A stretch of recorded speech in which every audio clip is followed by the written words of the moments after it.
Welcome in Dark Core.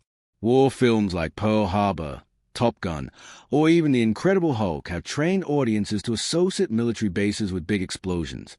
I blame Michael Bay for this, because anybody who spent any real time at a military base knows that they're usually pretty tame. However, there are quite a few cases of explosions on these military bases, and unlike the movies, these didn't come in times of war.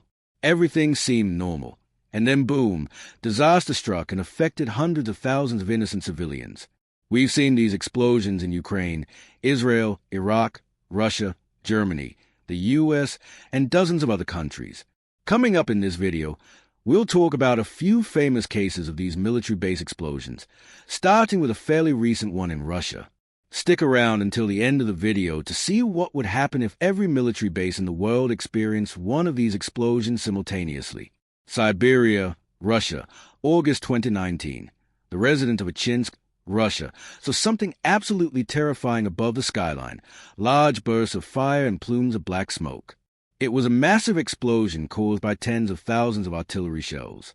The mayor of the town immediately issued a warning to the residents to prepare for immediate evacuation. That's over 100,000 affected civilians. 10,000 were ordered to evacuate. However, 7,000 others had already started evacuating on their own. It seems that HBO's Chernobyl miniseries, which aired just 2 months prior, had the people a little on edge when it came to sudden plumes of smoke in the sky. However, this wasn't a nuclear meltdown, and radiation wasn't an issue. The town isn't home to a power plant, but a military base. So what caused this gigantic military base explosion? One might first assume that this was some sort of attack, but you'd be wrong. There were no enemy troops, no outside force, no military strike. Instead of a foreign invasion or a nuclear disaster, the explosion was caused by a stockpile of military-grade explosives that were compromised. This base is home to an estimated 40,000 tank and artillery shells, and it's a good guess that the base's main function is the manufacture and storage of these sorts of explosives. It wasn't the shells themselves that exploded, but a building on the base that stored gunpowder charges for the shells. Now that we know what exploded, let's look at how. What causes a secure military building to explode? The disastrous event was triggered by the very same thing that Russia had been battling all summer: fire. When it comes to fire, it had been a tough summer for more areas than just the Amazon rainforest. Siberia also had city skies completely enveloped in thick black smoke. The uncontrollable wildfires had plagued Russia nearly the entire summer and absolutely ravaged the countryside. Vladimir Putin was forced to declare emergency conditions and actually send the army in to fight the spreading forest fires. The fires were worsened by a recent rise in global temperatures mixed with a lack of rainfall, very unusual conditions for Siberia, which helped fires spread well beyond the point where they should have died out. It wasn't a forest fire that caused a military base explosion. In fact, nobody really knows what started the fires, but the dry air and high temperatures certainly helped propel them. What we do know is how dangerous such explosions are. According to one woman who caught the explosions on tape, it wasn't a single explosion but dozens. They happened roughly every 10 minutes, with burst after burst of fire rising into the air, followed by black smoke and the smell of fireworks. The area became so dangerous that Russian soldiers were forced to secure themselves and bomb shelters on the base while they took cover. Firefighters arrived in armored vehicles to combat the deadly barrage of explosions. It took nearly 24 hours to put out the fires, and The Guardian reported one dead soldier alongside 7 more who were injured. Despite these claims, the Russian Defense Ministry outright denies the death. However, true damage might not be seen for years to come. With an explosion like this, the true danger lingers longer than the initial blast. When something like this happens, the primary dangers are the fire and the shockwave. As you might know, another primary concern from such an explosion is shrapnel, the deformed metal casings and fragments that go flying with the force of bullets. Imagine thousands of tiny bullets being thrown in every direction during one of the blasts. Aside from these primary concerns, the secondary concerns are much more frightening. Any explosion in an ammunition dump has the possibility of throwing more than just shrapnel. The explosion also had the kinetic energy to throw a few hundred of the 40,000 artillery shells from the base into the surrounding area. An unexploded artillery shell might have been launched for miles in any direction around the explosion. This means a military-grade explosive device could be sitting in a forest, a backyard, or a playground, just waiting to explode. Before the evacuated citizens can be moved back to their homes, the entire area needs to be swept for mines.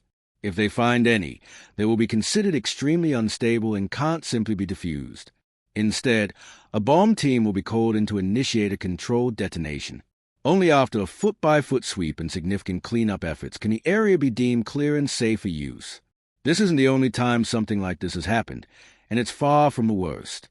As it turns out, having explosives lying around isn't exactly the best idea in the world.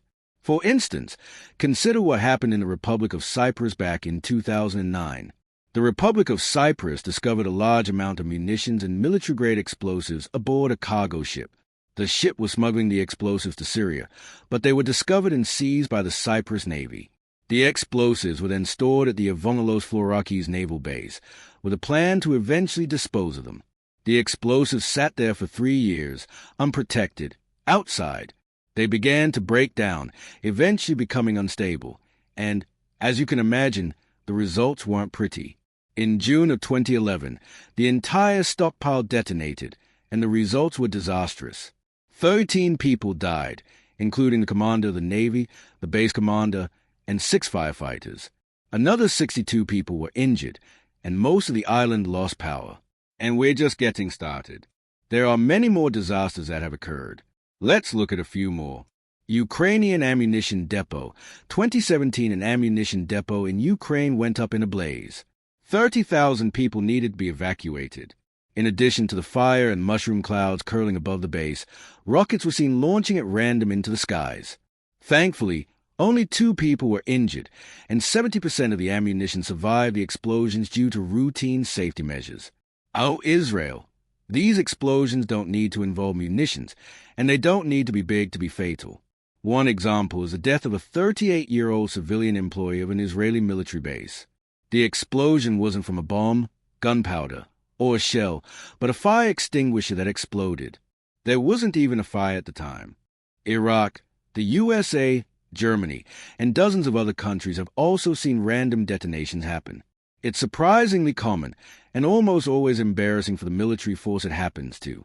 As it turns out, any area where you store and secure explosives just isn't a safe place. Some of them are literal powder kegs just waiting to explode. And each country has had their own cases. When it comes to disasters like these, it can be awfully scary when you realize that there are tens of thousands of military bases in the world, and the USA alone maintains more than 5,000 bases just within its own territory. When you factor in every base in every country, the number gets much larger. And when you factor in the secret and classified locations, the number becomes incalculable.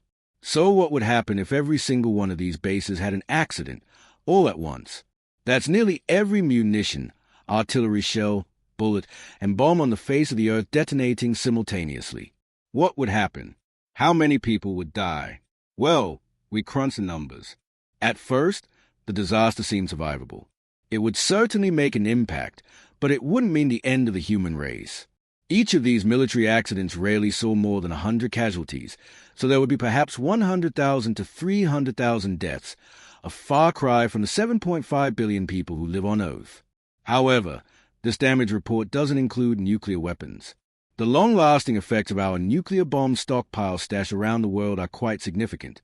Once you factor those in, it's not good news for the human race. There are 14,900 nuclear warheads in the world. Most of them are kept in the USA and Russia. The USA has 6,800, Russia 7,000. The rest of the world's nukes are split between the UK, France, China, India, Pakistan, and Israel, who have less than 300 each. Oh yeah, there's also North Korea, who has around 10. It's also important to note that not all nukes were created equal. The nukes belonging to the USA and Russia are several orders of magnitude more powerful than the ones North Korea has. The USA's most powerful bomb is 79 times more powerful than the one dropped on Hiroshima. But what would happen if all of these spontaneously detonated at once?